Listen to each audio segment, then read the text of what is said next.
যদি কোনোদিন যোগাযোগ বন্ধ করে দেই, ভাই বোনা তোমায় ভুলে গেছি, এমনও তো হইতে পারে সেদিন আমি দুনিয়া থেকে বিদায় নিছি। সম্পর্ক বদলে গেল একটি পলকে, এ আপন কে যে পর হলো রে। আপনারে তো বুঝাইতেই পারলাম না, তাই নিজেরই বুঝিয়ে নিলাম আমি আপনার যোগ্য না।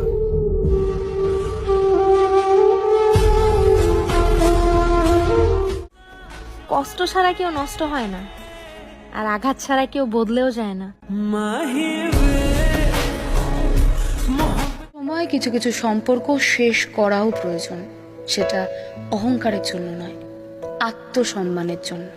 কারণ আত্মসম্মান বিসর্জন দেওয়া মানে মেরুদণ্ড বিক্রি করে দেওয়া। জানেন হযরত আলী রাদিয়াল্লাহু তাআলা কি বলেছে?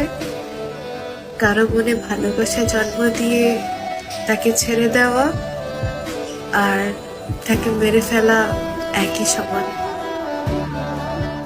বেঁচে আছি এটাই তো অনেক, ভালো থাকতেই হবে এমন তো কোনো কথা নেই।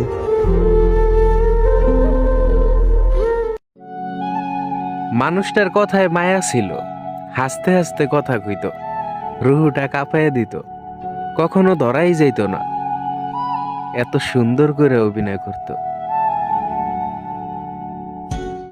আমার কেন জানি মনে হয় আমার সমস্ত স্বপ্ন অপূর্ণই থেকে যাবে, আর আমার মৃত্যুটা খুব অল্প বয়সেই হবে। ওই শোন, যদি তুই আমার জানাজায় আসিস একটু তাড়াতাড়ি চলে আসিস, কেমন? কারণ যারা আমার জানাজা পড়বে তারা কিন্তু আমার মতো তোর জন্য অপেক্ষা করবে না।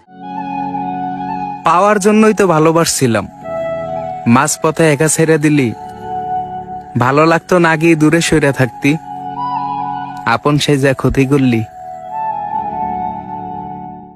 পৃথিবীতে কিছু মানুষ আছে যারা শত চেষ্টা করেও কারোর আপন হতে পারে না, যেমন আমি। একজন পুরুষের ভালোবাসা বুঝতে হলে নারী তোমাকে কয়েক হাজার বার জন্ম নিতে হবে।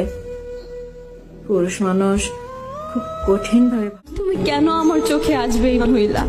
আমি তো কখনো চাইনি তোমাকে বেঈমান হিসেবে দেখতে।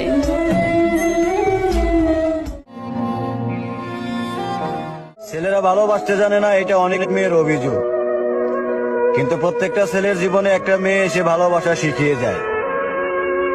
আর যখন ছেলেটা ভালোবাসা শিখে যায়, তখন ওই মেয়েটাই ছেলেটাকে ছেড়ে অন্য কারো কাছে চলে যায়।